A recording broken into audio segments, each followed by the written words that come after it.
Hello नमस्कार dear student, welcome to success career. दोस्तों, RRB ALP CBT 2 के लिए आज हम क्वेश्चन नंबर जो है 1 से लेकर आज जो है 40 क्वेश्चन कराऊंगा।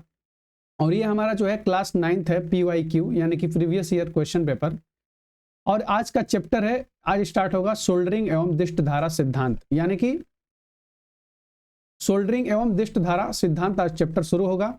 दोस्तों, इस चैप्टर से जितने भी क्वेश्चन प्रीवियस ईयर पेपर में पूछे गए हैं वो सारा जो है क्वेश्चन हम एक एक क्वेश्चन को हम लेके आएंगे। तो चलिए हम बिना कुछ देरी करते हुए हम शुरू करते हैं पहले क्वेश्चन के साथ।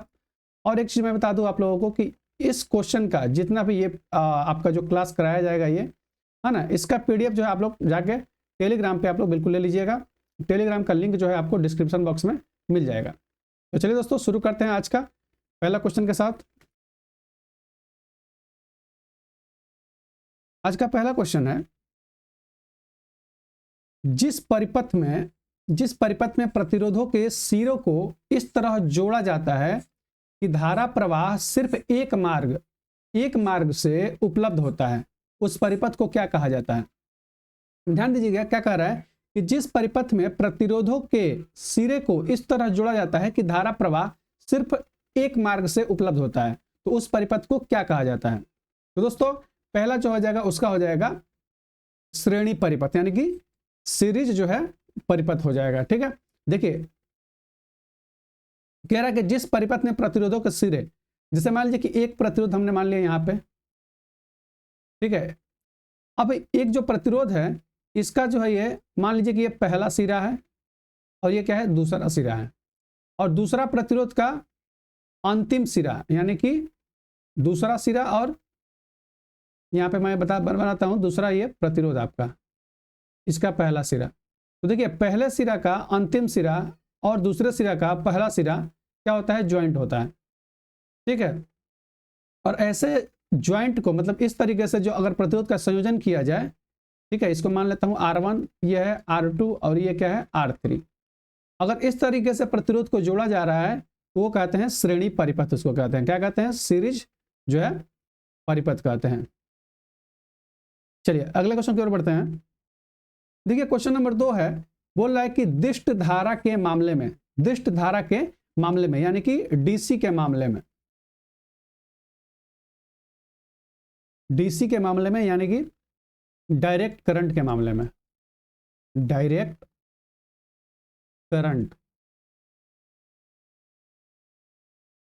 कह रहा है कि डीसी के मामले में 4 ऑप्शन दिए हैं, इनमें से कौन सा सही होगा? देखिए ऑप्शन ए दिया है कि धारा का परिमाण स्थिर रहता है, धारा का परिमाण एवं दिशा स्थिर रहते हैं। धारा का परिमाण एवं दिशा जो है समय के साथ बदलते हैं और धारा का परिमाण जो है समय के साथ बदलता रहता है। दोस्तों, क्वेश्चन नंबर 2 का जो सही आंसर हो जाएगा वो हो जाएगा ऑप्शन नंबर बी हो जाएगा। ऑप्शन नंबर क्या हो जाएगा, बी इसका राइट आंसर हो जाएगा। मतलब कि क्या, धारा का परिमाण एवं दिशा जो है स्थिर रहते हैं। क्या होता है, धारा का परिमाण एवं दिशा जो है स्थिर रहता है। जैसे मान लीजिए, ध्यान दीजिएगा थोड़ा सा, धारा जो है हमेशा धन आवेश से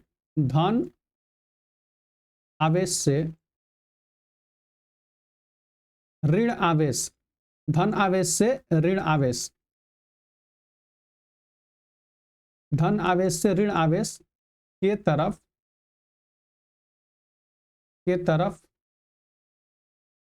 प्रवाहित होती है या प्रवाह होती है। ठीक है, धारा जो है क्या है, हमेशा धन आवेश से ऋण आवेश के तरफ प्रवाह होती है, यानी कि प्लस से चलती है और निगेटिव की तरफ बढ़ती है। ठीक है, प्लस से निगेटिव की ओर।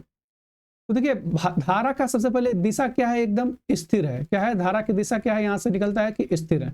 ठीक है, अब कह रहा है कि धारा का परिमाण, दिशा क्या हो गया, स्थिर हो गया। ठीक है, धारा का परिमाण, अब देखिए धारा का परिमाण जो है समय के साथ साथ धारा का मात्रा नहीं बदलती है। जैसे कि मान लीजिए कि समय के साथ, जैसे मान लीजिए कि अगर ये वायर है, इसमें जो है 1 मिनट में धारा जो है 10 एम्पियर का बह रहा है ना, 10 एम्पियर का बह रहा है। 1 घंटे बाद भी इसमें जो है 1 घंटे बाद भी 1 मिनट में मान लीजिए कितना बह रहा है, तो 1 घंटे बाद भी यहाँ पे 10 ही एम्पियर का जो है धारा प्रवाहित होगी। ठीक है, तो इसका मतलब ये है कि यहाँ पे परिमाण जो है, धारा का परिमाण भी जो है वो क्या है, आपका स्थिर है। परिमाण स्थिर, मैं लिख देता हूँ यहाँ पे परिमाण स्थिर। ठीक है, यानी कि दिष्ट धारा, डीसी करंट में क्या होता है, परिमाण जो है और दिशा जो है क्या होता है, स्थिर होता है। धारा का परिमाण और दिशा क्या होता है, स्थिर होता है। ठीक है, चलिए देखिए थोड़ा हम इसको ग्राफ के माध्यम से भी समझ लेते हैं। जैसे मान लीजिए कि आपको हम ग्राफ बना के दिखा दे रहे हैं।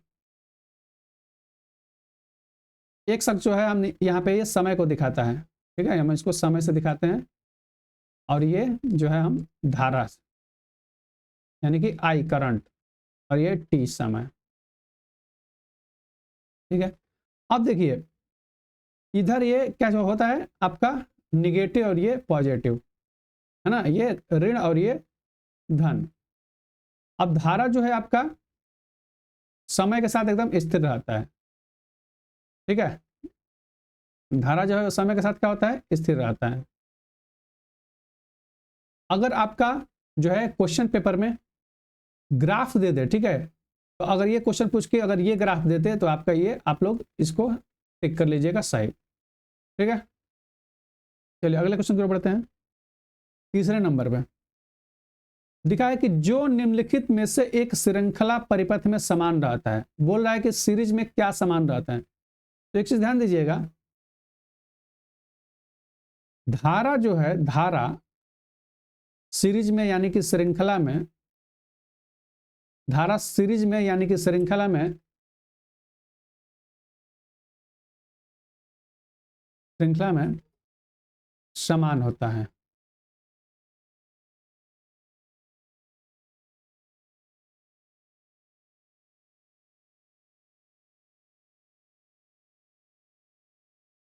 जो धारा है यानी कि करंट है आपका, ये करंट,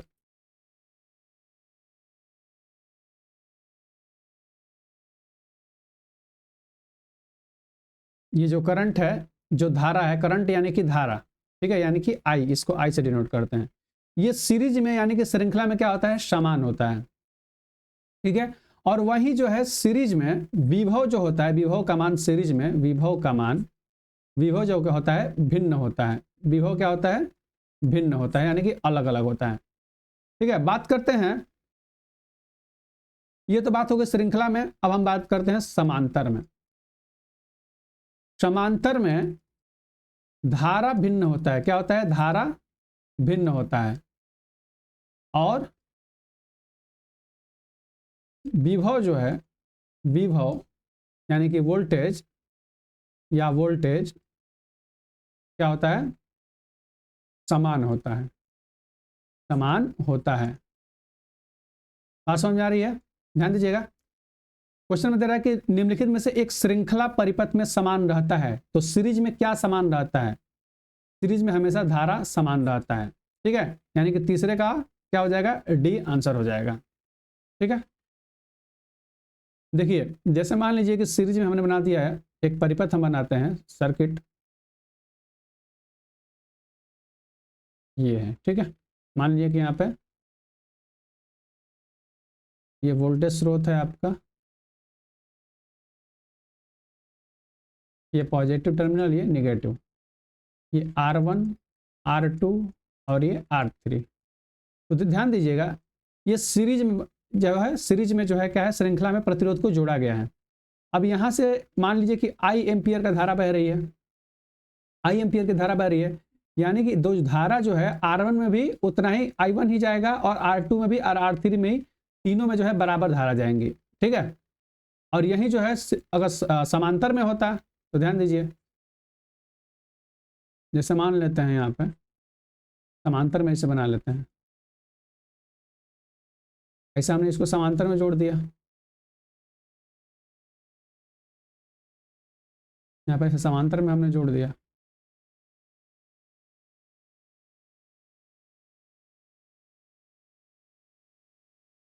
यहाँ पे क्या होगा, जैसे मान लीजिए कि ये आपका पॉजिटिव और ये हो जाएगा आपका नेगेटिव। चलिए मैं इसको बढ़ा देता हूँ वहाँ पे, ये पॉजिटिव और ये नेगेटिव। अब क्या होगा यहाँ से कि जो आई बहेगा करंट, ठीक है, यहाँ पे कुछ और होगा, यहाँ पे कुछ और होगा और यहाँ पे कुछ और होगा। मान लेते हैं कि यहाँ पे I1 हो जाएगा, यहाँ पे I2 हो जाएगा और यहाँ पे क्या हो जाएगा I3 हो जाएगा। इसमें I1 धारा जाएगी, इसमें I2 और इसमें I3। यहाँ पे जो है वोल्टेज अलग अलग होगा, वोल्टेज V1 V2 और V3 हो जाएगा, ठीक है, क्योंकि सीरीज में जो है वोल्टेज क्या होता है अलग अलग होता है लेकिन धारा बराबर होता है। देखिए मैं लिख देता हूँ धारा सीरीज में, मैं इधर लिखता हूँ सीरीज में, श्रृंखला में या सीरीज में, श्रृंखला में धारा बराबर, ठीक है, धारा बराबर और विभव, विभव भिन्न, विभव क्या होगा भिन्न हो जाएगा। वहीं यहाँ पे समांतर में, समांतर में यहाँ पे श्रृंखला में और यहाँ पे समांतर में, तो दोस्तों समांतर में जो हो जाएगा धारा क्या हो जाएगा भिन्न हो जाएगा, धारा क्या हो जाएगा भिन्न हो जाएगा और वहीं वोल्टेज क्या हो जाएगा समान हो जाएगा।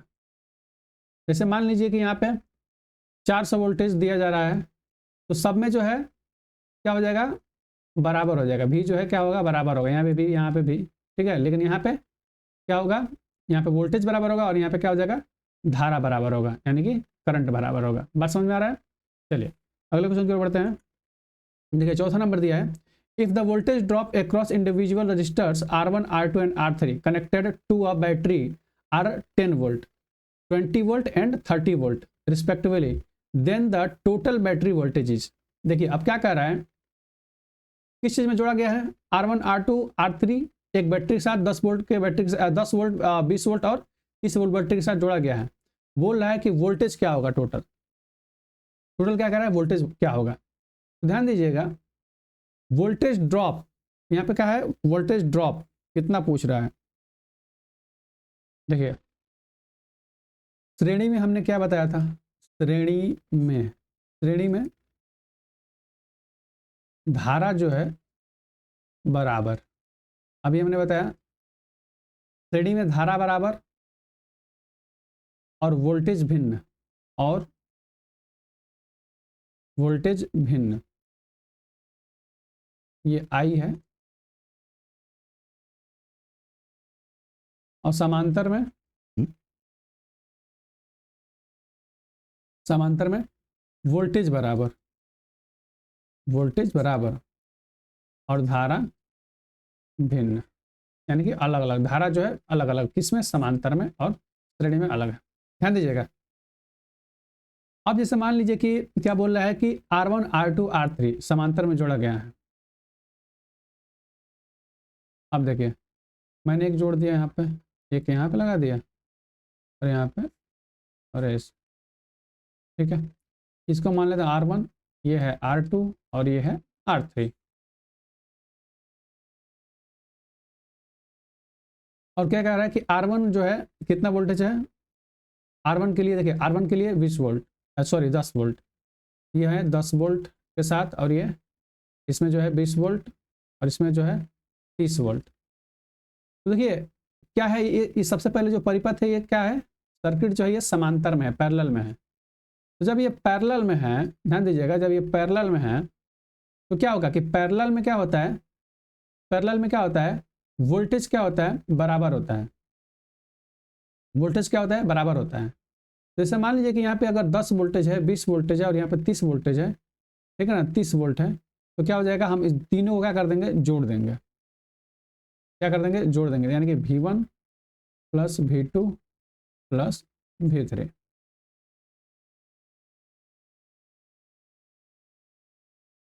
दोस्तों V बराबर V1 plus V2 plus V3 हो जाएगा। तो ध्यान दीजिएगा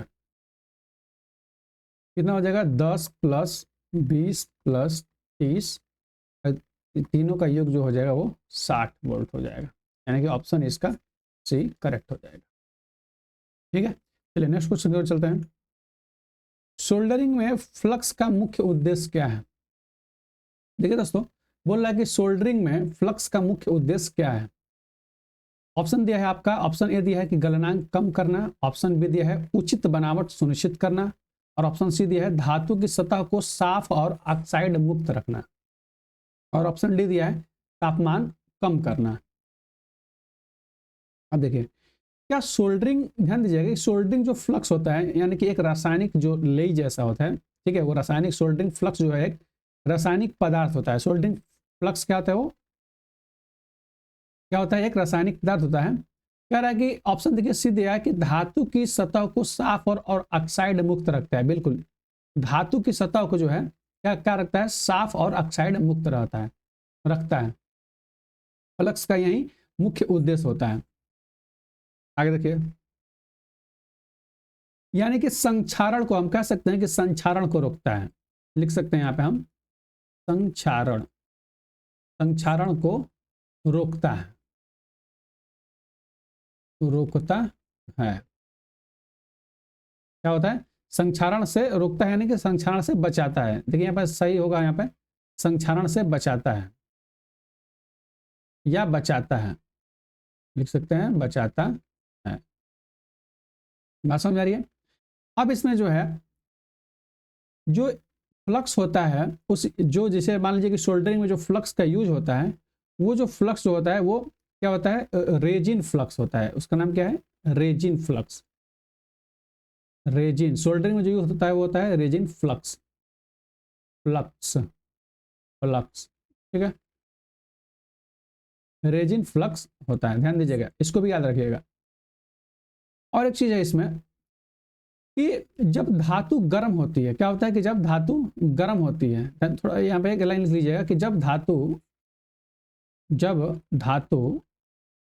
गर्म होती है, जब धातु गर्म होती है तो उस उसके संपर्क में, उसके संपर्क में, तो उसके संपर्क में आने वाली हवा, आने वाली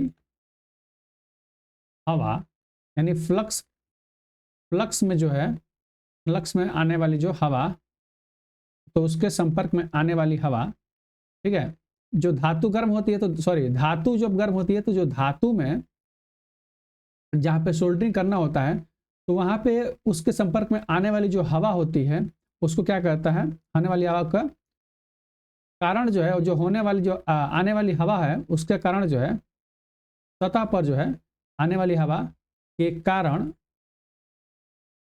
सतह पर, सतह पर जो है क्या होता है, ऑक्साइड की परत जम जाती है। ऑक्साइड, ऑक्साइड की परत जम जाती है, जम जाती है, ऑक्साइड की परत जम जाती है, ऑक्साइड की परत जम जाती है, ठीक है। जो सोल्डर से सही ढंग से, जो सोल्डरिंग को, सोल्डरिंग को सही ढंग से, सही ढंग से चिपकने नहीं देता है, चिपकने नहीं देता है, नहीं देता है। बात समझ आ रही है, ठीक है। और क्या होता है कि ऑक्सीकरण को, ऑक्सीकरण, ऑक्सीडेशन को, ऑक्सीकरण को क्या करता है, रोकता है, रोकता है। और क्या करता है, तो शीघ्र पिघलाने का काम करता है, शीघ्र पिघलाने का काम करता है, पिघलाने का काम करता है, काम करता, ठीक है। और जो है जंग से बचाता भी है, जंग से बचाने का भी काम करता है, जंग से बचाने का कार्य करता है। बात समझ में आ रही है। देखिए क्या होता है कि सोल्डरिंग जो फ्लक्स होता है, सोल्डरिंग में जो लेई नुमा जो पदार्थ होता है, देखे होंगे आप लोग, तो वो फ्लक्स जो होता है वो क्या करता है कि पहले तो उस फ्लक्स का नाम है रेजिन फ्लक्स, ठीक है, इस चीज को ध्यान दीजिएगा, रेजिन फ्लक्स। और ये जो रेजिन फ्लक्स होता है ये यूज क्यों करते हैं, क्योंकि संक्षारण से बचाता है, ठीक है। जब धातु गर्म होती है, जैसे जब जब धातु जो है गर्म होती है तो उसके संपर्क में आने वाली हवा, जैसे उसको संपर्क में आने वाली जो हवा होती है उस हवा के कारण सतह पर ऑक्साइड की परत जम जाती है, ठीक है, किस चीज की, ऑक्साइड की परत जम जाती है, जो सोल्डरिंग को सही ढंग से चिपकने नहीं देता है। क्या करता है, सोल्डरिंग को सही ढंग से चिपकने नहीं देता है। और ऑक्सीकरण, और क्या होता है कि ऑक्सीकरण को भी रोकता है। क्या होता है, ऑक्सीकरण को भी रोकता है। कौन रोकता है भाई ऑक्सीकरण को, तो फ्लक्स रोकता है। और क्या करता है कि शीघ्र पिघलाने का भी काम करता है, जल्दी से पिघलाने का भी काम करता है, और जंग से बचाने का भी कार्य करता है, ठीक है। तो फ्लक्स का बहुत ही महत्वपूर्ण उपयोग है किसी चीज में, सोल्डरिंग में, ठीक है। तो यानी कि इसका सही जो आंसर हो जाएगा ऑप्शन सी, क्या, धातु की सतह को साफ रखना और ऑक्साइड मुक्त रखना, ठीक है। जैसे ही ऑक्साइड भाई, ऑक्साइड की परत जम जाएगी तो क्या है, ठीक से काम नहीं करेगा, चिपकेगा नहीं, ठीक है। चलिए अगले क्वेश्चन की ओर बढ़ते हैं, 6वां नंबर। सोल्डरिंग करने के लिए अनुशंसित कॉन्फ़िगरेशन क्या है, कॉन्फ़िगरेशन क्या है। देखिए कह रहा है कि सोल्डरिंग करने के लिए अनुशंसित कॉन्फ़िगरेशन क्या है। पहला ऑप्शन है, देखिए लिखा है कि, पहला लिखा है कि बट जोड़, दूसरा है लैप जोड़, और वेब जोड़, और स्कार्फ जोड़। देखिए दोस्तों, इसका जो सही आंसर हो जाएगा वो आपका हो जाएगा लैप जोड़ होता है। क्या होता है, लैप जोड़, ऑप्शन बी इसका करेक्ट हो जाएगा। देखिए दोस्तों, लैप जोड़ होता क्या है, ध्यान दीजिएगा, लैप जोड़, लैप ज्वाइंट, जो लैप ज्वाइंट क्या होता है ध्यान दीजिएगा, ओवरलैप का नाम जानते हैं, जो एक दूसरे के ऊपर आता है, जैसे चिपक चला जाता है। जैसे मान लीजिए कि एक यहाँ पे प्लेट है, अब दूसरा प्लेट मैंने यहाँ पे एक रख दिया, ठीक है। अब इस दोनों प्लेट के बीच जो यहाँ पे सोल्डरिंग होगी, ये यहाँ पे इसको सोल्डरिंग कर देंगे, तो ये जो होता है वो लैप जोड़ कहलाता है। यहाँ पे सोल्डरिंग कर देंगे तो लैप जोड़ होता है, ठीक है। क्या होता है, ये लैप जोड़ होता है। इसी चीज को क्या कहते हैं कि तो क्या होता है इसका, कि सोल्डरिंग करने के लिए अनुशंसित जो कॉन्फ़िगरेशन है वो है आपका लैप जोड़। इस चीज को ध्यान रखना है, ठीक है। चलिए अगले क्वेश्चन की ओर बढ़ते हैं। देखिए 7वां नंबर दिया है कि निम्नलिखित में से कौन सी धातु आमतौर पर सोल्डरिंग अनुप्रयोग के लिए फ्लक्स के रूप में अधिमानित नहीं की जाती है। अब कह रहा है कि फ्लक्स के रूप में अधिमानित नहीं किया जा सकता है। अब ध्यान दीजिएगा थोड़ा, इसका इसका जो हो जाएगा आपका कि अमोनियम क्लोराइड जो है फ्लक्स में उपयोग होता है, यानी कि अमोनियम क्लोराइड का फ्लक्स बनता है, जिंक क्लोराइड का भी बनता है, और बोरेक्स का भी होता है, लेकिन सीसा का जो है बिल्कुल नहीं होता है। यानी कि इसका ऑप्शन क्या हो जाएगा, ए करेक्ट हो जाएगा। ध्यान दीजिएगा, एक चार्ट बना लीजिए आप लोग, लिखिए एक तरफ धातु कर लीजिए और एक तरफ क्या कर लीजिए, आपका फ्लक्स के घटक कर लीजिए, फ्लक्स के घटक, ठीक है। एक तरफ धातु कर लीजिए और एक तरफ फ्लक्स के घटक कर लीजिए, ठीक है दोस्तों। धातु जो है, जैसे मान लीजिए कि हम पहले लगते हैं तांबा, क्या चीज, तांबा यानी कि कापर, यू कर लेते हैं इसको, ठीक है। उसके बाद है आपका एल्यूमिनियम, एल्यूमिनियम, एल्यूमिनियम यानी कि Al, ठीक है। एल्यूमिनियम के बाद आपका पीतल, उसके बाद है आपका जस्ता, ठीक है, पीतल, जस्ता, सोना, चांदी, सोना या चांदी। देखिए अब इन चीजों इन धातुओं को जोड़ने के लिए, आपस में जोड़ने के लिए जो फ्लक्स के घटक होते हैं, वो जो फ्लक्स बनाए जाते हैं। अब देखिए तांबा को जोड़ने के लिए, ठीक है, तांबे को जोड़ने के लिए ध्यान दीजिए क्या करते हैं, इसमें जिंक क्लोराइड, ZnCl, ठीक है, इसको ये क्या है आपका, जिंक क्लोराइड, ठीक है, और अमोनियम क्लोराइड, NH4Cl, ठीक है, NH4Cl क्या चीज है ये आपका, अमोनियम क्लोराइड, जिंक क्लोराइड और अमोनियम क्लोराइड, ठीक है। यह रेजीन, या जो है रेजीन, इसको कहते हैं, रेजिन को बेरोजा भी कहते हैं, बेरोजा, ठीक है, क्या कहते हैं इसको, बेरोजा भी कहते हैं। एल्यूमिनियम में देखिए फ्लक्स के घटक कौन कौन से होते हैं, इसमें होता है स्टीयरिन, स्टीयरिन, क्या होता है स्टीयरिन, बेरोजा, स्टीयरिन को ही हम क्या कह सकते हैं, देखिए बेरोजा जो है, बेरोजा को आप क्या कहते हैं, बेरोजा, ठीक, स्टीयरिन और बेरोजा। अब बेरोजा को ही हम क्या कहते हैं, रेजिन कहते हैं, मैं लेता हूं रेजिन। अब पीतल को जोड़ने के लिए, पीतल धातु को जो है जोड़ने के लिए जो फ्लक्स होता है, उस फ्लक्स के घटक कौन कौन से होते हैं, तो इसका भी क्या होगा, जिंक क्लोराइड ZnCl और NH4Cl अमोनियम क्लोराइड NH4Cl, ठीक है। जस्ते के लिए समझ लेते हैं, जस्ते के लिए जिंक क्लोराइड, केवल जिंक क्लोराइड। और सोना चांदी के लिए होता है आपका बोरेक्स यानी कि सुहागा, बोरेक्स, और इसी को क्या कहते हैं, सुहागा कहते हैं, ठीक है। बात समझ आ रही है, यानी कि ध्यान दीजिएगा, क्वेश्चन एक बार हमसे पढ़ लेते हैं एक बार फिर से, कि निम्नलिखित में से कौन सी धातु आमतौर पर सोल्डरिंग अनुप्रयोग के लिए फ्लक्स के रूप में अधिमानित नहीं की जाती है। तो देखिए दोस्तों, सीसा तो बिल्कुल यहाँ पे कहीं नहीं आया, देख रहे हैं इसमें सीसा नहीं आया है नजर, तो क्या हो जाएगा आपका अमोनियम क्लोराइड हो जाएगा, ठीक है। अमोनियम का क्लोराइड क्या है, NH4Cl, और जिंक क्लोराइड ZnCl, और ये आपका बोरेक्स है, ठीक है। यानी कि जो है आपका तीनों ये जो यूज किया जाता है, लेकिन एक सीसा जो है आपका यूज नहीं किया जाता है, ठीक है। यानी कि इसका जो है ऑप्शन ए करेक्ट हो जाएगा। चलिए अगले क्वेश्चन की ओर बढ़ते हैं, 8वें नंबर, दिए गए विकल्पों में से चित्र में दर्शाए गए ज्वाइंट के प्रकार को पहचानिए। दोस्तों ये जो ज्वाइंट है, ये कौन सी ज्वाइंट कहलाती है, ठीक है। दोस्तों 8वां जो है, इसका आप लोग जल्दी जल्दी बताइए कि इसका जो है ज्वाइंट, ये कौन सा ज्वाइंट कहलाता है। दोस्तों ये होता है रैट टेल ज्वाइंट। क्या होता है, रैट टेल ज्वाइंट। इस ज्वाइंट का नाम क्या है, रैट टेल ज्वाइंट, ठीक है। ज्वाइंट का जो है हम एक अलग से वीडियो बना दूंगा, जिसमें सारे ज्वाइंट बिल्कुल मैं कवर कर लूंगा, ठीक है। उसमें आप लोगों को ज्वाइंट के बारे में जितना भी होगा सब कुछ जो है कवर करके आप लोगों को एक सेपरेट वीडियो बना करके मैं आप लोगों को प्रोवाइड करा दूंगा। चलिए अगले क्वेश्चन की ओर बढ़ते हैं। बोल रहा है कि सबसे मजबूत हाफ लैंप का संयुक्त है, सबसे मजबूत हाफ लैंप का संयुक्त कौन सा है। तो ध्यान दीजिएगा दोस्तों, ये बात कर रहा है,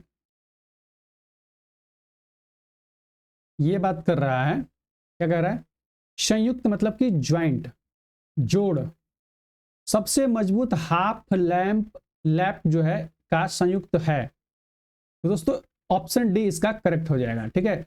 दोवे टेल हाफ लूप संयुक्त।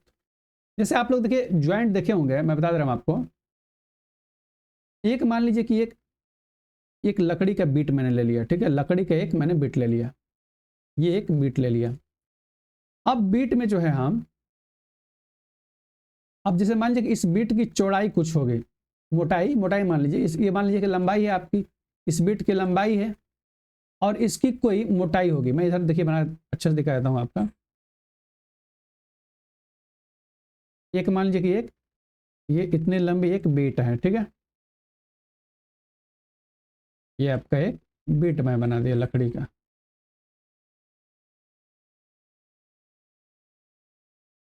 अब इसमें जो है यहां से इतना हिस्सा काट करके, ध्यान दीजिएगा, इतना हिस्सा काट करके, ठीक है, और इसको थोड़ा इस साइज में आधा हिस्सा काट करके एक दूसरे लकड़ी को लेके, एक दूसरे बीट को लेके, हाँ इसी शेप में हम यहाँ से ऐसे काट करके, उसको भी हाफ काट करके, ये दोनों सिरे को आपस में यहाँ पे जोड़ देते हैं। क्या करते हैं, जोड़ देते हैं।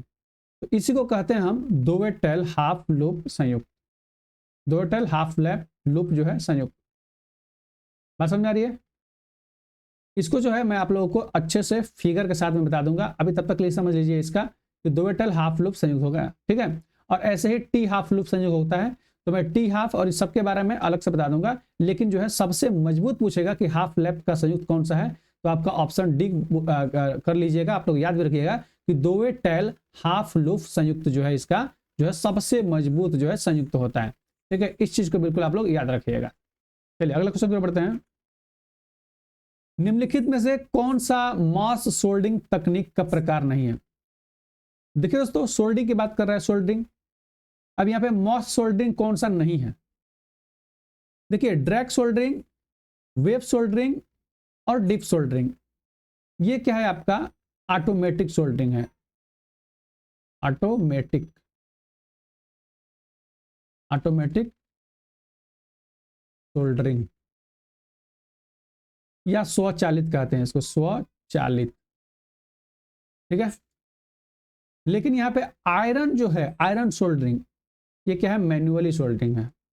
मैनुअल क्या होता है? मैनुअल। तो ये क्या क्या कर रहा है कि मॉस सोल्डरिंग का तकनीक का प्रकार नहीं है। तो दोस्तों, ये आयरन सोल्डरिंग जो है मॉस सोल्डरिंग के तकनीक का प्रकार नहीं है। डायरेक्ट सोल्डरिंग, वेब सोल्डरिंग और डीप सोल्डरिंग ये ऑटोमेटिक सोल्डरिंग है। लेकिन ये आयरन सोल्डरिंग जो है ये आपका ऑटोमेटिक बिल्कुल भी नहीं है।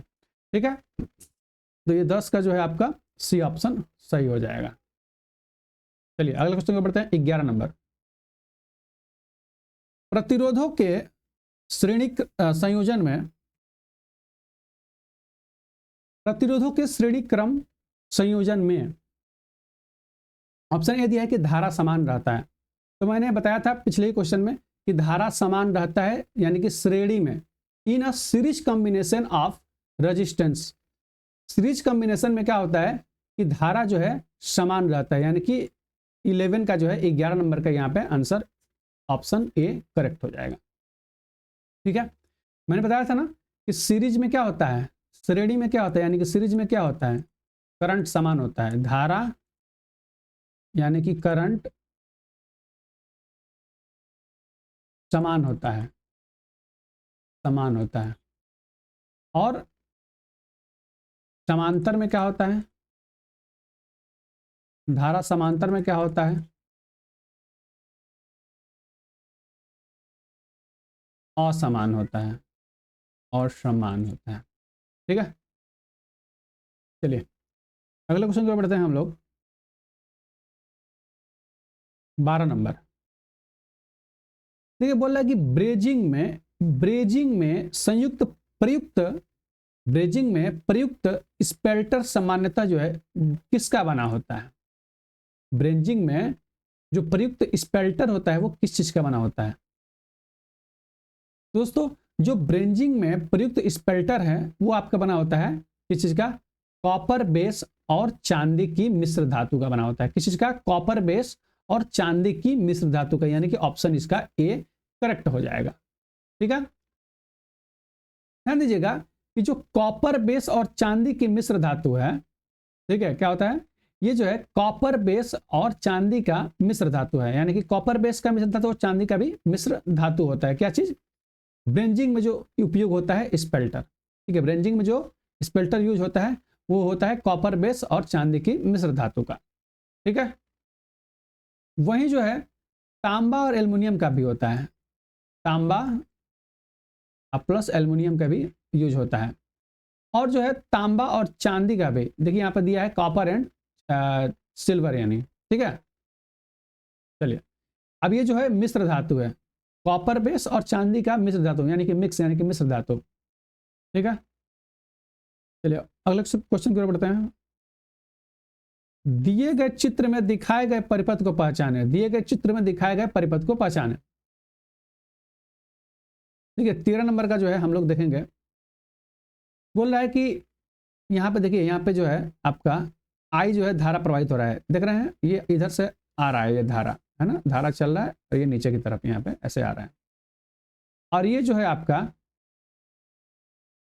जो है धारा नियंत्रित, यहाँ पे धारा नियंत्रित, यहाँ पे दिखा रहा है कि धारा जो है इसमें करंट बह रहा है, यानी कि इसका जो है धारा नियंत्रित धारा स्रोत। तो ये कौन सा परिपथ है आपका? धारा नियंत्रित और धारा स्रोत है। ये कौन सा है? धारा नियंत्रित धारा स्रोत। ठीक है। ये जो फिगर है, ये फिगर किस का है? धारा नियंत्रित, धारा को नियंत्रित करने वाला धारा स्रोत है। ये धारा स्रोत है, धारा का नियंत्रित करने वाला है। ठीक है। चलिए अगले क्वेश्चन को बढ़ते हैं।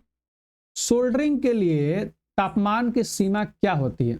दोस्तों 14 नंबर देखिए कि बोल रहा है कि सोल्डरिंग का जो है तापमान की सीमा क्या होती है। तो दोस्तों सोल्डरिंग का जो तापमान का सीमा होता है वो 180 डिग्री सेल्सियस से 250 डिग्री सेल्सियस तक होता है, यानी कि ऑप्शन नंबर ए करेक्ट हो जाएगा। बिल्कुल बिल्कुल जो है इसको याद रखिएगा कि सोल्डरिंग का तापमान की जो सीमा होता है, सोल्डरिंग करने के लिए जो तापमान टेम्परेचर उसको चाहिए होता है वो 180 डिग्री से 250 डिग्री सेल्सियस बिल्कुल होना ही चाहिए। ठीक है, चलिए अगला क्वेश्चन बढ़ते हैं 15 नंबर। वायर वाउंड रजिस्टर बनाने के लिए प्रयुक्त मिश्र धातु कौन सी है? देखिए दोस्तों, वायर वाउंड रजिस्टर बनाने के लिए जो है हम लोग यूरेका का प्रयोग करते हैं। किस चीज का? यूरेका का। देखिए यूरेका में जो होता है, यूरेका जो है क्या है? मिश्र धातु है ना। इसमें जो है 40% निकेल होता है, 40% निकेल होता है और 60% क्या होता है आपका? कॉपर होता है। क्या होता है? कॉपर होता है। ठीक है, देखिए यह तन्य होता है, यह क्या होता है? तन्य होता है। ठीक है, इसको खींचेंगे तो मतलब तन्य होता है, खींच सकता है। क्या होता है? तन्य होता है और उच्च विशिष्ट प्रतिरोध वाला होता है, और उच्च विशिष्ट प्रतिरोध वाला होता है, उच्च विशिष्ट प्रतिरोध वाला होता है, प्रतिरोध वाला होता है, प्रतिरोध वाला होता है, यानी कि इसका उच्च विशिष्ट प्रतिरोध वाला होता है। क्या चीज? यूरेका। ठीक है, अब ध्यान दीजिएगा कि अधिक ऊष्मा पैदा न करने वाले, अधिक ऊष्मा पैदा न करने वाले, पैदा न करने वाले, अधिक ऊष्मा पैदा न करने वाले प्रतिरोधक होता है। क्या होता है? यूरेका का जो बना होता है वो अधिक ऊष्मा पैदा न करने वाला प्रतिरोध होता है, एक प्रकार का ऊष्मा जो है प्रतिरोध पैदा नहीं करेगा। ठीक है, और इसका उपयोग जो है रेगुलेटर बनाने में किया जाता है, रेगुलेटर बनाने में। ठीक है, यानी कि इसका यूरेका करेक्ट आंसर हो जाएगा। चलिए अगला क्वेश्चन बढ़ते हैं। एक विद्युत सोल्डरिंग आयरन के ऊष्मक तंतु का प्रतिरोध 80 ओम है। यदि इसे 240 वोल्ट स्रोत से संयोजित किया जाए तो इसमें प्रवाहित धारा क्या होगी? जो है प्रवाहित धारा क्या होगी? कह रहा है कि ऊष्मक तंतु का प्रतिरोध कितना है? 80 ओम है। आर कितना दे दिया है? 80 ओम दिया है। अब वोल्टेज कितना दे दिया हुआ है? 240 वोल्ट दे दिया हुआ है, 240 वोल्ट। ठीक है, तो धारा का मान पूछ रहा है, तो ओम के नियम से V equal to I into R होता है। यहाँ पे निकल जाएगा I बराबर V बाई आर हो जाएगा। ठीक है, तो V का मान जो है कितना दिया है? 240 बटे में आपका R दो है 80 ओम दिया, तो 0 से 0 और 8 तियां 24, 8 तियां 24, यानी यहाँ पे कितना हो जाएगा? 3 एम्पियर हो जाएगा। I का मान कितना हो जाएगा? 3 एम्पियर, यानी कि ऑप्शन नंबर बी इसका करेक्ट हो जाएगा। बात समझ में आ रही है? चलिए 17 नंबर से चलते हैं हम लोग। ठीक है, निम्नलिखित समीकरण में से कौन सा समीकरण ओम के नियमानुसार सही नहीं है? ओम के नियम अनुसार सही नहीं है। अब देखिए I बराबर V बाई आर, I बराबर V बाई आर, ये बिल्कुल सही है। और W बराबर आई स्क्वायर आर, यानी कि उष्मा हानि जो निकलता है, ठीक है, या शक्ति का सामर्थ्य जो निकलता है वो W बराबर आई स्क्वायर आर। ठीक है, तो ये भी बिल्कुल आपका सही हो जाएगा। ठीक है, अब ये देखिए V equal to W by I, यानी कि W बराबर वी आई होता है ना। इस W को हम क्या कह सकते हैं? आपको शक्ति का सामर्थ्य भी कहते हैं। ठीक है, या इसको हम पावर भी कह सकते हैं। तो वी आई पावर बराबर वी आई होता है, यानी कि ये भी आपका सही हो जाएगा। तो क्या बोल रहा है? इस ओम के नियम के अनुसार। तो देखिए दोस्तों, ये जो है ऑप्शन बी इसका, ये ओम का नियम पालन बिल्कुल नहीं। ये तो आर जो है यहाँ पे इक्विवेलेंट ला रहा है ना, इक्विवेलेंट प्रतिरोधों का जो है इक्विवेलेंट ला रहा है, यानी कि इसका जो है ऑप्शन बी करेक्ट हो जाएगा। तो जो समीकरण में से कौन सा समीकरण है जो ओम के नियम के अनुसार सही नहीं है? यानी कि आपका दूसरा ही जो है ये सही नहीं है, बाकी जब जो है सब ये सही है। ठीक है, चलिए अगले क्वेश्चन में बढ़ते हैं 18 नंबर। यदि किसी परिपथ में किसी प्रतिरोधक के पार वोल्टता तथा उसमें से प्रवाहित होने वाली धारा ज्ञात हो तो उस प्रतिरोधक का मान निम्न सूत्र से ज्ञात किया जाता है। कह रहा है कि धारा ज्ञात हो तो उस प्रतिरोधक का मान जो है किसी से निकालते हैं। तो देखिए V equal to I into R, फिर से ओम का नियम से V equal to I into R, ठीक है। तो जो है यहाँ पे हम आर बराबर हो क्या हो जाएगा, V बाई क्या हो जाएगा, आई हो जाएगा। देखिए किस में दिया हुआ है, देखिए 18 का सी हो जाएगा, 18 क्या हो जाएगा आपका, सी जो है सही आंसर हो जाएगा। चलिए अगला क्वेश्चन बढ़ते हैं। जब हम 250 वोल्ट आपूर्ति की 6 वोल्ट लैंप से जोड़ा जाता है तो क्या होगी, बताइए क्या होगा। लैंप फ्यूज हो जाएगा, लैंप कतई नहीं जलेगा, लैंप जलेगा लेकिन बहुत थोड़ी देर के लिए लैंप जलेगा। देखिए दोस्तों यहाँ पे एक चीज ध्यान दीजिएगा, बोल रहा है कि 250 वोल्ट आपूर्ति को 250 वोल्ट आपूर्ति को 6 वोल्ट लैंप से जोड़ा जाता है। भाई यहाँ पे 250 है, 6 वोल्ट का लैंप हम जो है जोड़ रहे हैं, तो सीधी सी बात है कि क्या हो जाएगा, क्या हो जाएगा, फ्यूज हो जाएगा, लैंप क्या हो जाएगा, फ्यूज हो जाएगा, यानी कि ऑप्शन नंबर ए करेक्ट हो जाएगा। चलिए 20 नंबर है, देखिए किसी चालक का प्रतिरोध बढ़ता है, किसी चालक का प्रतिरोध कब बढ़ता है, क्या दिया है, किसी चालक का प्रतिरोध बढ़ता है। देखिए दोस्तों आर बराबर होता है रो एल अपान ए, यानी कि हम प्रतिरोध बढ़ेगा यानी कि लंबाई बढ़ाएंगे तो एल बढ़ेगा तो प्रतिरोध बढ़ेगा, यानी कि ऑप्शन नंबर ए करेक्ट हो जाएगा। उसकी लंबाई बढ़ा दी जाती है तो प्रतिरोध बढ़ जाता है, ठीक है। चलिए आगे बढ़ते हैं। 21 नंबर, किसी चालक का विशिष्ट प्रतिरोध निर्भर करता है। देखिए बात यहाँ पे कर रहा है विशिष्ट प्रतिरोध की, ठीक है, विशिष्ट प्रतिरोध की बात कर रहा है। तो किसी भी चालक का जो विशिष्ट प्रतिरोध जो है निर्भर करता है, वो क्या करता है कि चालक के पदार्थ की प्रकृति पर निर्भर करता है कि जो चालक जो है किस प्रकार का है ना। तो विशिष्ट प्रतिरोध जो है अलग अलग धातुओं के तार का जो है अलग अलग जो है उसका विशिष्ट प्रतिरोध होता है, ठीक है, यानी कि ऑप्शन नंबर इसका ए या बी जो है करेक्ट हो जाएगा, ठीक है। चलिए 22 नंबर पे चलते हैं। धात्विक प्रतिरोध का प्रतिरोध तापमान बढ़ाने पर क्या होता है,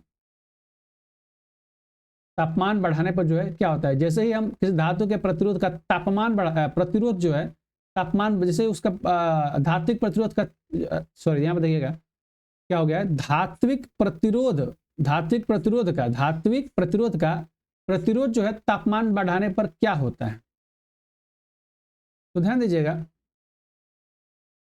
कि जैसे जैसे हम टेम्परेचर बढ़ाते हैं, जैसे जैसे हम टेम्परेचर बढ़ाते हैं, टी बढ़ाते हैं, टेम्परेचर जैसे ही हम बढ़ाते हैं, ठीक है, जैसे ही हम टेम्परेचर जो बढ़ाते हैं वहाँ पे जो है टेम्परेचर जैसे जैसे बढ़ता है वो होता है डायरेक्टली हम उसका प्रतिरोध भी बढ़ने लगता है, यानी कि जैसे जैसे टेम्परेचर बढ़ता है वैसे वैसे क्या होता है प्रतिरोध का मान भी बढ़ने लगता है, यानी कि धात्विक प्रतिरोध का जो है प्रतिरोध जो है तापमान बढ़ाने पर क्या होता है प्रतिरोध का मान बढ़ता है, यानी कि ऑप्शन सी करेक्ट हो जाएगा, ठीक है। चलिए अगले क्वेश्चन बढ़ते हैं। चित्र में दर्शाए गए परिपथ में स्विच बंद किए जाने पर वोल्टमीटर में क्या संकेत होगा। बोलते हैं ये जो आपका स्विच दिया है, देखिए ये स्विच दिया है जो एस नाम का ये स्विच दिया है, बोल रहा है कि इसको अगर बंद कर दिया जाए, ऐसे क्या हो गया, कर दिया जाए, बंद कर दिया जाए, ठीक है, बंद कर दिया जाए, तो बोल रहा है कि इसमें जो है ना, इसमें जो है आपका वोल्टमीटर में क्या संकेत होगा। ऑप्शन दिया है ए बढ़ता है, ऑप्शन बी दिया है घटता है, ऑप्शन सी दिया है शून्य हो जाएगा, ऑप्शन डी दिया है न बढ़ेगा न घटेगा। देखिए दोस्तों जैसे मान लीजिए कि ये खुला था, जब तक ध्यान दीजिएगा, ये जब तक खुला है, ये जब तक आपका खुला है तब तक क्या है कि यहां से जैसे ही देखिए पॉजिटिव से निगेटिव की ओर, जैसे यहां से धारा जैसे गई, ठीक है, ऐसे जा रही है, तो ध्यान दीजिएगा यहाँ पे देखिए ये क्या लगा है, वोल्टमीटर लगाया गया है, क्या लगाया गया है, वोल्टमीटर लगाया गया है। बोल रहा कि जैसे स्विच जैसे बंद होगा, स्विच जो है यहाँ पे स्विच बंद किए जाने पर, स्विच ये जो है बंद कर दिया जाएगा यहाँ पे, ठीक है। अभी क्या है ये ओपन है, इसको बंद करने के बाद क्या होगा, जैसे ही इसको यहाँ पे बंद करेंगे, ये बंद का मतलब ये नहीं कि ओपन, यहाँ पे बंद करने की बात कर रहा है कि जैसे ये बंद हो जाएगा तो जो वोल्टेज का मान होता है वो क्या हो जाता है, बढ़ जाता है, क्या हो जाता है, वोल्टेज का मान बढ़ जाता है, यानी कि ऑप्शन नंबर ए इसका करेक्ट हो जाएगा, ठीक है। देखिए यहाँ पे देखिए अभी तक तो यहाँ पे जैसे ये आया, तो एक यहाँ पे प्रतिरोध लगा है, एक यहाँ पे ये प्रतिरोध, ये तो अभी सीरीज में है, ठीक है, कोई दिक्कत नहीं है। लेकिन जैसे ही अगर इसको हम बंद कर देंगे यहाँ पे, ठीक है, तो यहाँ पे क्या हो जाएगा, ये अब ये समांतर में हो जाएगा, देख रहे हैं ये R1 और R2 जो है ये समांतर में हो जाएगा, और R और R1 भी क्या हो जाएगा, समांतर में हो जाएगा। बात समझ आ रही है? इसीलिए यहाँ पे जो है इसका वोल्टेज का जो है मान जो है बढ़ जाएगा। वोल्टमीटर में क्या संकेत होगा, तो उसका वो है बढ़ जाता है। ठीक है, यानी कि ऑप्शन नंबर ए इसका करेक्ट हो जाएगा। चलिए एक चीज और ध्यान दीजिएगा थोड़ा, यहाँ पे जो है मैंने क्या बताया था कि सीरीज में ओम के नियम से पहले ध्यान दीजिए कि भी जो है अनुक्रमानुपाती होता है आई के, यानी कि धारा के वोल्टेज। तो जैसे ही यहाँ पे अगर ये बंद हो जाएगा, जैसे ये मतलब कि यहाँ पे स्विच जो है ऑन हो जाएगा, देखिए ये बात कर रहा है स्विच को नीचे कर देंगे तो यहाँ पे ये परिपथ बंद हो जाएगा, यानी कि ये बंद हो जाएगा। तो जब ये बंद हो जाएगा, बंद होने की बात कर रहा है, इसको यहाँ पे ये नहीं है कि ओपन सर्किट है क्लोज सर्किट है, यहाँ पे क्लोज सर्किट हो जाएगा, तो सर्किट की बात कर रहा है। तो जैसे ये क्लोज सर्किट होगा, ठीक है, ये जो है जैसे ही यहाँ पे आके चिपक जाएगा, ठीक है, ये जो है यहाँ पे जैसे ही चिपक जाएगा तो ये क्लोज सर्किट हो जाएगा। ठीक है, तो जैसे स्विच बंद हो जाएगा तब क्या होता है कि भाई यहाँ से आने वाली धारा जो है क्या होती है, जैसे ही धारा यहाँ से आ रही है तो क्या हो जाएगा, धारा बढ़ जाएगी। ठीक है, जब धारा बढ़ जाएगी तो क्या होगा कि जब जैसे जैसे धारा बढ़ेगी ये वैसे वैसे वोल्टेज भी क्या होगा, बढ़ जाएगा। यानी कि यहाँ पे वोल्टेज क्या दिखाएगा, यहाँ पे बढ़ा हुआ दिखाएगा, यानी कि बढ़ जाता है। ठीक है, चलिए अगले क्वेश्चन को पढ़ते हैं। 24 नंबर, एक तार जिसका प्रतिरोध 10 ओम है अपनी मूल लंबाई की 3 गुनी खींची जाती है, तो नया प्रतिरोध क्या है? देखिए यहाँ पे एक चीज ध्यान दीजिएगा, बोल रहा है कि 3 गुनी खींची जाती है, यहाँ पे खींचने की बात कर रहा है। एक वायर है, जैसे मान लीजिए ये आपका वायर है, ठीक है, इसको खींचा जा रहा है, इसको क्या किया जा रहा है, खींचा जा रहा है। तो खींच करके क्या हो जाएगा, बड़ा हो जाएगा। भाई खींचेंगे तो बड़ा हो जाएगा। तो बात करेगा खींचे जाने के लिए, तो इसका एक शॉर्टकट आप लोग फार्मूला याद रखिएगा कि आर न्यू, यानी कि आर न्यू। जैसे ही एक नया वाला भाई इसका प्रतिरोध कुछ और होगा, मान लेते हैं कि ये R1 होगा, है ना, ये आर ओल्ड कर देते हैं, आर ओल्ड, और इसका आर न्यू कर देते हैं। ठीक है, तो ये क्या है, एक छोटा वायर है, तो इसको जो है खींच करके इसको बड़ा कर दिया है। ध्यान दीजिएगा खींच कर किया गया है। तो जैसे ही इसको खींचेंगे तो ये पतला हो जाएगा, इसका जो है ये आपका ये जो क्षेत्रफल है वो क्या हो जाएगा, कम हो जाएगा, तो ये लंबा हो जाएगा।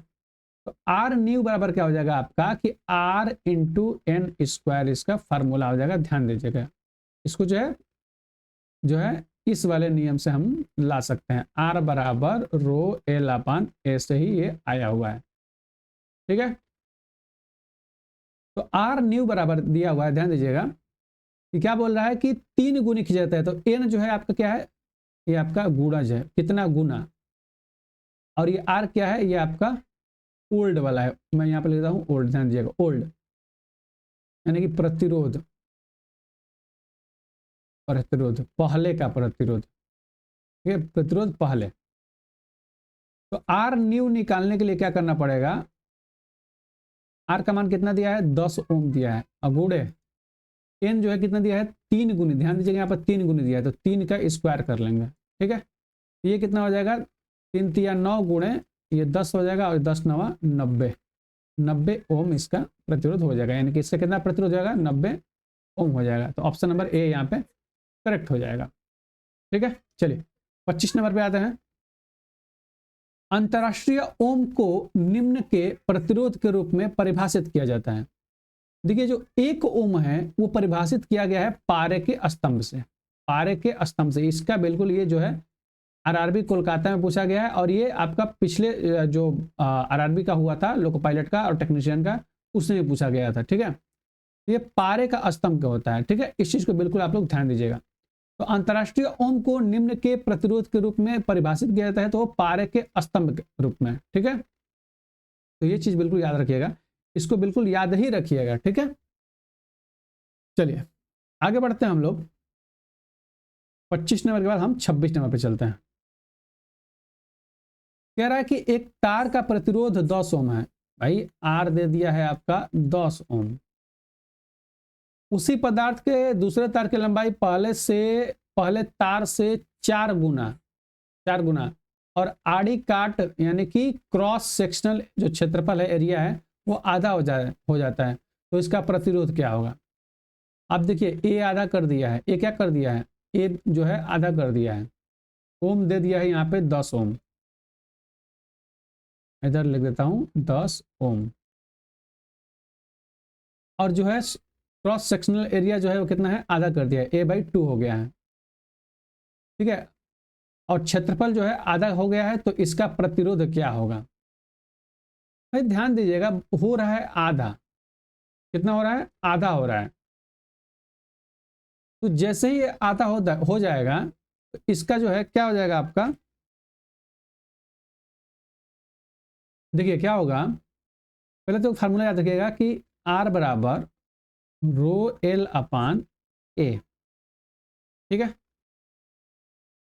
R जो है व्युत्क्रमानुपाती होता है उसके क्रॉस सेक्शनल से, या क्रॉस सेक्शनल एरिया से, तो ये हो जाएगा एक चीज, ठीक है। और दूसरी चीज जो है, R जो है अनुक्रमानुपाती होता है L के, उसके लंबाई से, उसके लंबाई के, ठीक है। और ये जो है आपका प्रतिरोधकता जो है वो क्या होता है, ये तो कांस्टेंट होता है।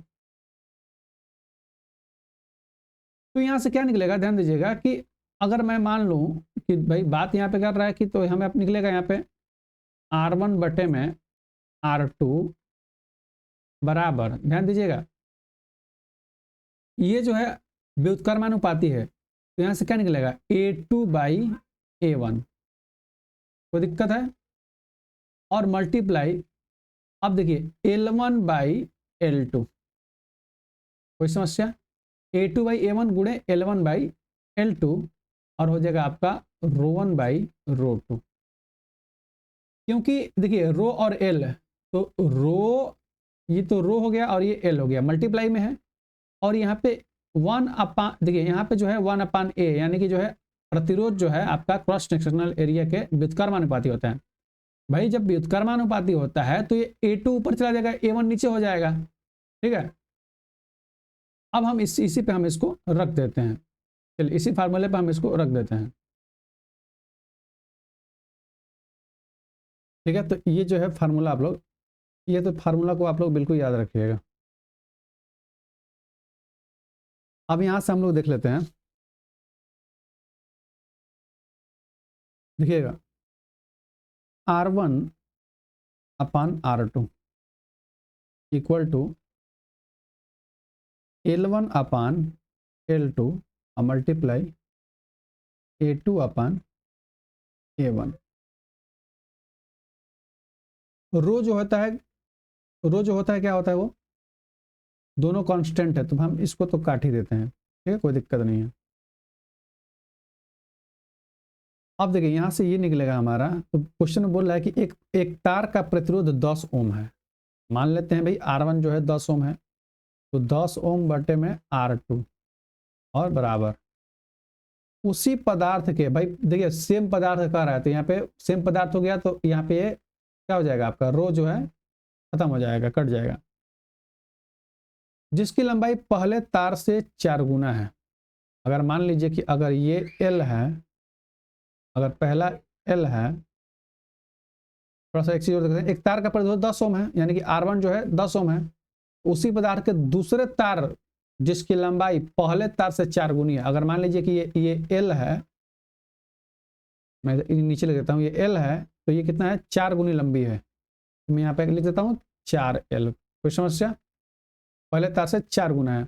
और A जो है आधा हो गया है, A क्या हो गया है गुणे A आधा हो गया है, भाई किससे आधा हुआ है, ये A और बटा में यहाँ पे A/2, ठीक है। तो यहाँ से हम करते हैं इसको, तो सबसे पहले देखिए ये A से A कैंसिल हो जाएगा, ये L से L यहाँ पे ये कैंसिल हो जाएगा, ये कितना हो जाएगा, 2 चौका 8, 2 चौका 8 और 8 इधर हमें इधर 80, 80 और बराबर ये इधर चला जाएगा, तो R2 हो जाएगा, यानी कि प्रतिरोध का मान जो है R2 का मान जो है 80 ओम आ जाएगा, देखिए, और यानी कि ऑप्शन नंबर यहाँ पे C करेक्ट हो जाएगा। बात समझ में आ रही है। चलिए अगले क्वेश्चन पर बढ़ते हैं, 27 नंबर, निम्नलिखित में दर्शित परिपथ में धारा I का मान बताना है, ठीक है। ये जो I दे रहा है यहाँ पे, ठीक है, ये जो धारा दे रहा है ये I, यहाँ पे जो है इसका मान बताना है। अब ये बनाया हो गया जैसे चित्र है, तो हम इसको कैसे बना सकते हैं, एक प्रतिरोध ऐसे और दूसरा प्रतिरोध हम ऐसे लगा सकते हैं। भाई अगर हम बनाएंगे इसको तो कुछ इस प्रकार से बनेगा। देखिए यहाँ से ये सेम देख रहे हैं, इसका जो दूसरा छोर है उसके पहले छोर से अंतिम छोर से जुड़ा हुआ है, इसका पहला छोर जो है उसके दूसरे छोर से जुड़ा हुआ है, यानी कि देखिए ये वाला है तो ये हो जाएगा 2 ओम और ये भी हो जाएगा 2 ओम और ये भी हो जाएगा 2 ओम। और जो है वोल्टेज स्रोत यहाँ पर दिया गया है, देखिए कितना दिया है, 2 वोल्ट भी दिया है। भाई धारा जो है पॉजिटिव से नेगेटिव की हो जाती है, तो भाई धारा बह रही है इधर से, करंट प्रवाहित हो रही है। अब क्या कह रहा है कि आई का मान ज्ञात करना है, आई का मान ज्ञात करना है। तो पहले हम इसका इक्विवेलेंट निकाल लेते हैं। देखिए ये सीरीज में है, देख रहे हैं ना 2 ओम 2 ओम, तो डायरेक्टली क्या करेंगे, सीरीज में क्या होता है, आर बराबर R1 प्लस R2 होता है सिंपली। तो यहाँ पे आर बराबर क्या आ जाएगा, 2 2 4 ओम हो जाएगा ना, 2 2 4 ओम। उसके बाद अब नीचे यहाँ पे 2 ओम है, तो जैसे ही हम इसको करेंगे, अब देखिए इसका जो है हम आगे अगर फिगर बनाते हैं कुछ इस प्रकार से बनेगा, इस प्रकार से बनेगा, है ना, यहाँ से कुछ इस प्रकार से बनेगा, ये पॉजिटिव टर्मिनल और ये निगेटिव टर्मिनल। ये कितना आ गया था हमारा, 4 ओम आया है और नीचे ये 2 ओम दिया हुआ है। अब देखिए ये समांतर में है और हमको जो है यहाँ पे आई का मान निकालना है। अब ये जो है समांतर में है, तो समांतर में क्या होता है, अगर 2 प्रतिरोध दिया गया हो तब क्या करते हैं, पहले तो एक बेसिक फार्मूला जो है हमारा 1/R इक्विवेलेंट निकालने के लिए, यहाँ भी ये इक्विवेलेंट कर लीजिए, 1/R1 प्लस 1/R2। तो इस चीज़ को करेंगे तो हो जाएगा आपका R1 into R2/R1 plus R2। तो इसी चीज़ पे हम देखिए 2 प्रतिरोध के लिए हम ये चीज़ लगाते हैं, तो 2 प्रतिरोध है यहाँ पे, तो 4 गुणे 2 बटे में 4 प्लस 2, तो 4 दूनी का ये कितना हो जाएगा 8 और ये 4 2 6 हो जाएगा, तो यहाँ पर 2 चौका 8 और यहाँ पे 2 3 6, यानी कि 4/3 हो जाएगा। तो आपका जो है ये 4/3 ये आ गया, ठीक है। टोटल जो है प्रतिरोध का मान जो है कितना आ गया, 4/3 ओम आ गया।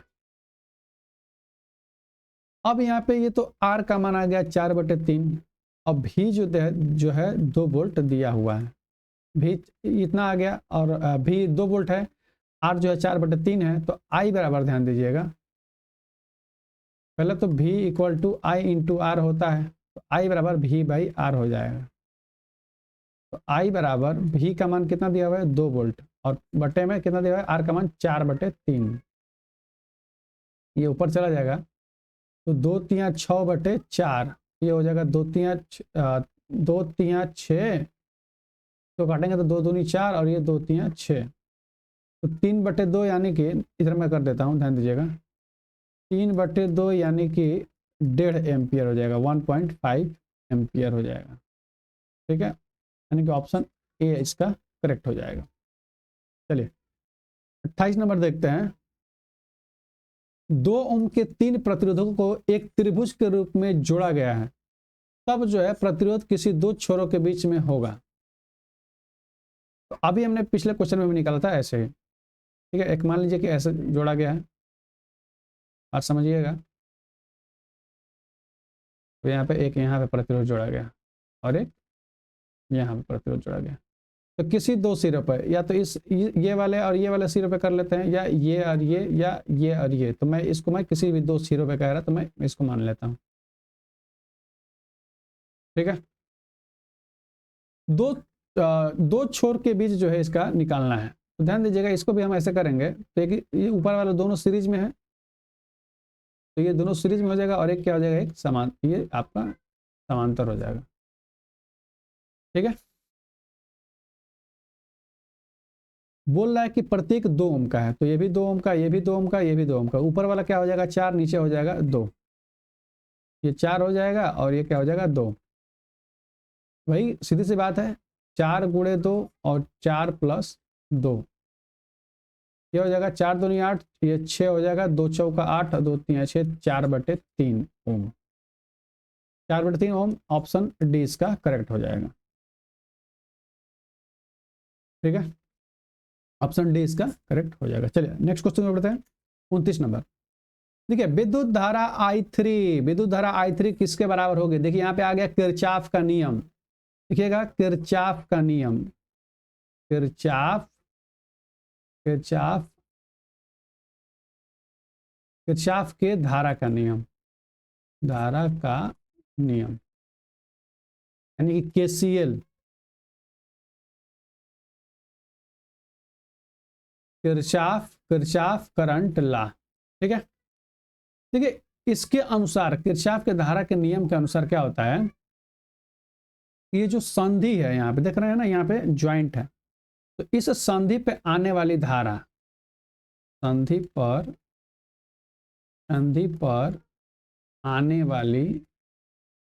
वाली धारा वो बराबर होती है संधि पर जाने वाली धारा के बराबर। या हम कह सकते हैं कि संधि पर आने वाली धारा और माइनस संधि पर जाने वाली धारा, ये दोनों के योग का जो है योगफल जो होता है 0 होता है। ठीक है, हम ये भी कह सकते हैं।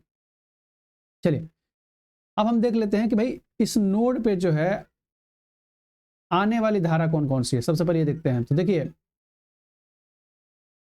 स्टार्ट यहां से करते हैं I3 से। देखिए I3 निकल रही है, तो चलिए अब हम निकलने वाली नहीं, पहले आने वाली देखते हैं। तो देखिए आने वाली कौन कौन सी है, यहाँ पे देखिए एक है 4 एम्पियर, देख रहे हैं ये I1, तो पहले I1 आ रहा है प्लस, उसके बाद ये नोड पे कौन सा आ रहा है, देखिए ये I5 आ रहा है, I5 आ रहा है।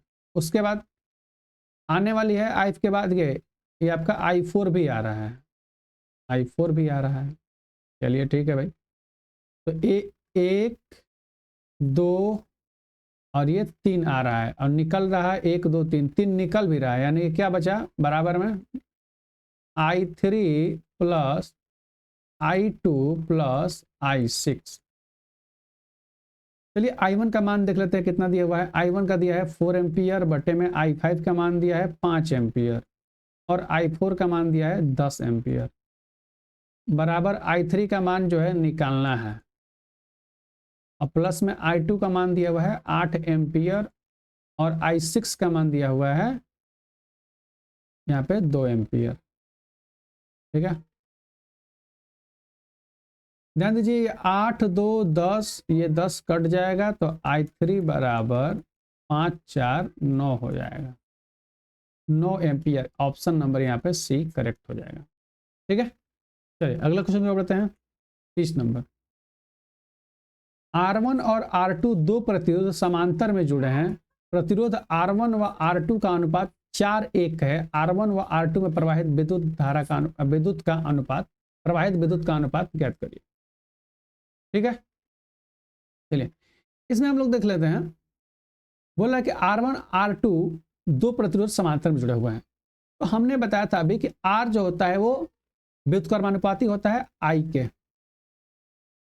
R जो है व्युत्क्रमानुपाती होता है I के, यानी कि हम कह सकते हैं कि R1 बटे R2 बराबर I2 बाई I1। कोई दिक्कत है? जस्ट इसका उल्टा हो रहा है, तो वही क्या है 4:1 दिया है, मतलब कि प्रतिरोध का अनुपात दिया है, प्रतिरोध का अनुपात, बट्टे में ये क्या है आपका धारा का अनुपात पूछ रहा है। तो प्रतिरोध का अनुपात क्या दिया हुआ है,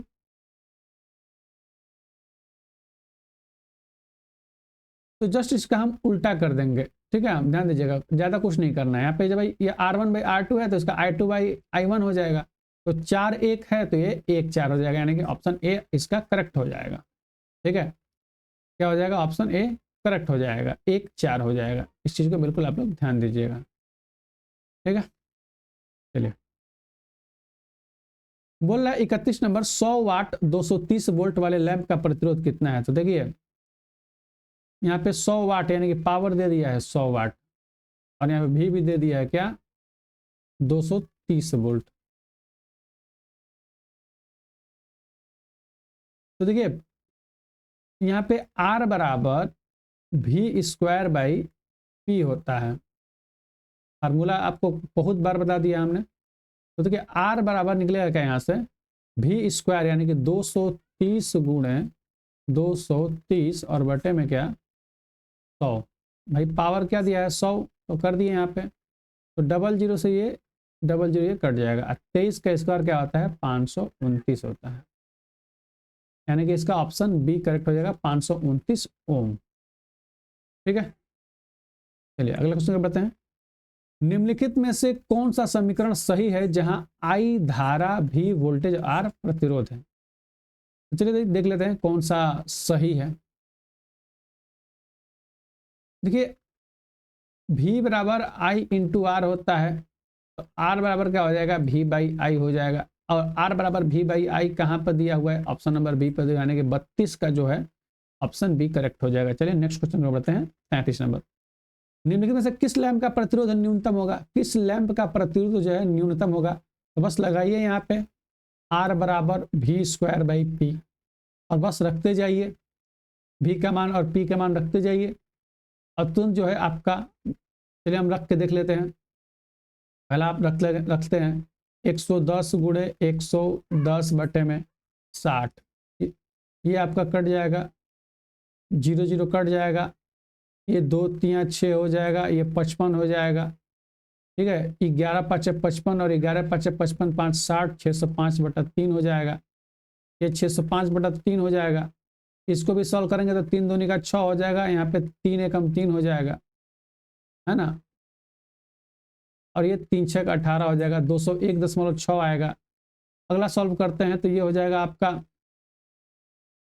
100 गुणे 100 बटे में 80, ये 0 0 कट जाएगा, ये 4 दूनी 8 हो जाएगा, और ये 25 चौका 100 हो जाएगा, ये 2 5 6 10 हो जाएगा, 25 5 6 125 हो जाएगा, ये 125, ये 201.6। सी देख लेते हैं तो 100, ये ऊपर 110 गुणे 110 हो जाएगा, 0 0 0 0, ये 121 हो जाएगा। ऑप्शन डी देख लेते हैं, 220 गुणे 220 और बटे में 100, 0 से 0 484 हो जाएगा, ठीक है। तो देखिए सबसे कम सा कौन कम है, ये 484 है, ये 125 है, ये 201 है, और ये 121 है। तो 110 और 100 यानी कि ऑप्शन नंबर सी करेक्ट हो जाएगा, 33 का सी हो जाएगा, ठीक है।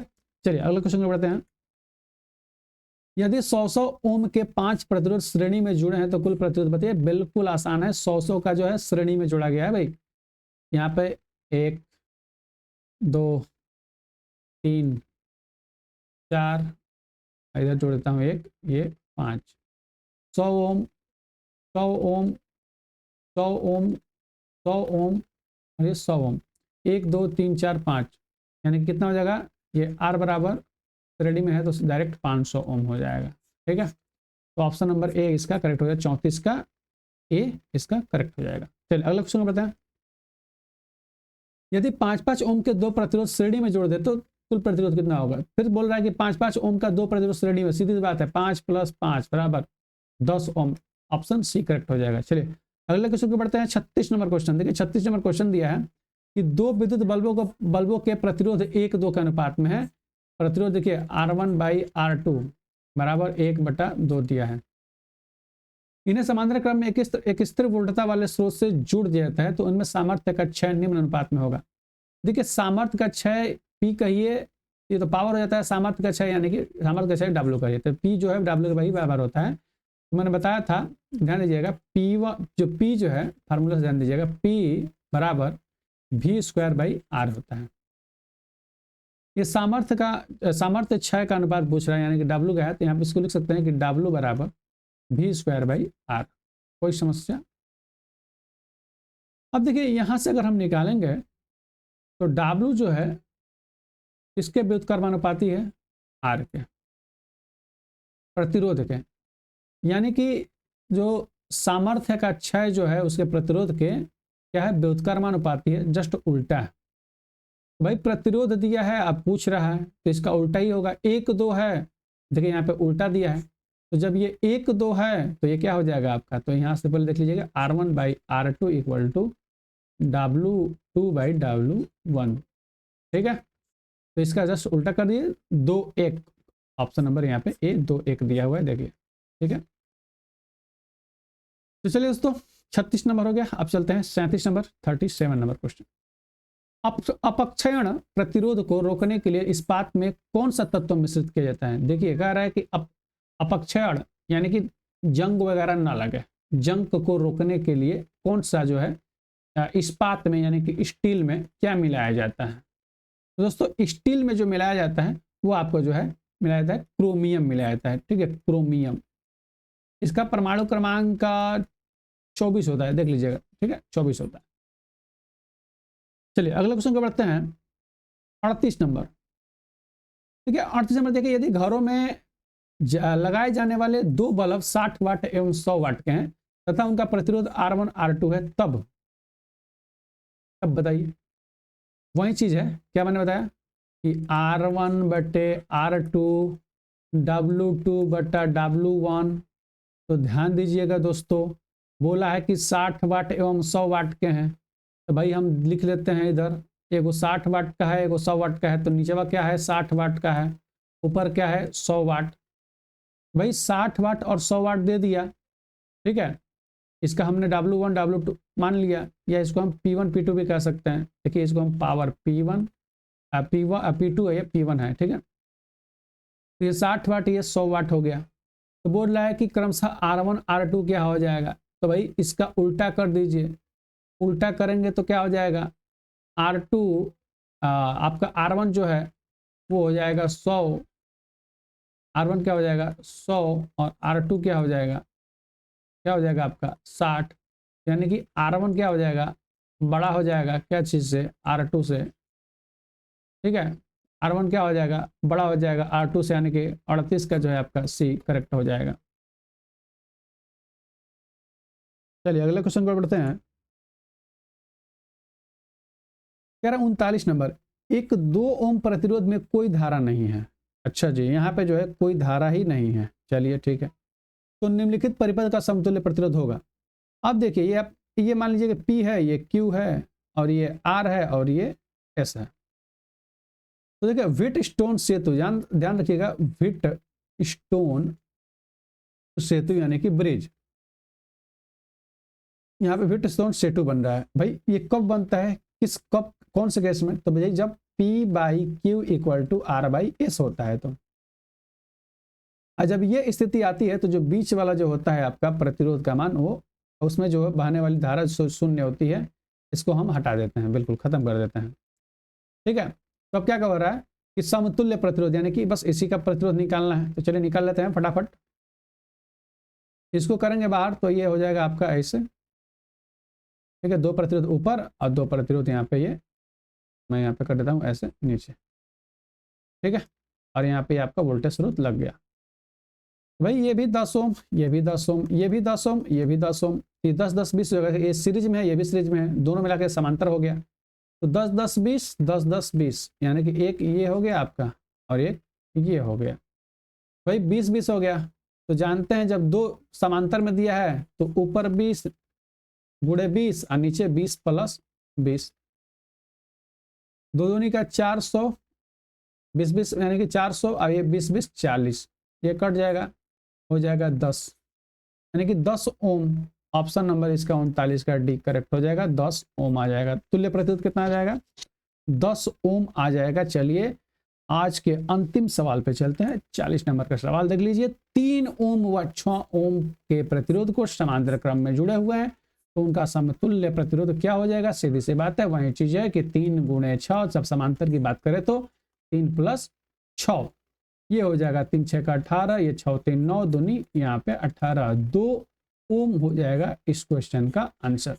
यानी कि इस क्वेश्चन का जो है ऑप्शन बी करेक्ट हो जाएगा 2 ओम। ठीक है दोस्तों, ये जो सारे क्वेश्चन आप लोगों को कराए गए हैं ये सब जो है एएलपी में पूछे गए क्वेश्चन है। तो आप लोग एक एक क्वेश्चन को बिल्कुल आप लोग नोट करिएगा, इसको याद रखिएगा, और जो भी आप लोगों को क्वेरी होगी वो आप लोग कमेंट बॉक्स में जरूर कमेंट करिएगा। और ये जो हमारा जो वीडियो है अगर आपको पसंद आ रही होगी तो आप लोग लाइक भी करिएगा, क्लास जो है आप लोगों को पसंद आ रही होगी तो लाइक करिएगा।